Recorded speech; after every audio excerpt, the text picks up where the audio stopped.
Гяч Рипш, у нас новый пляж.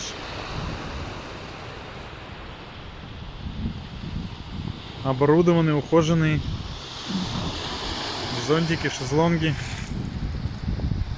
Можно снять прямо на берегу моря вот такой вот вагончик с видом на море, с панорамными окнами. И скоро здесь будет дискотека. Прямо на берегу моря. А вот там Адлер.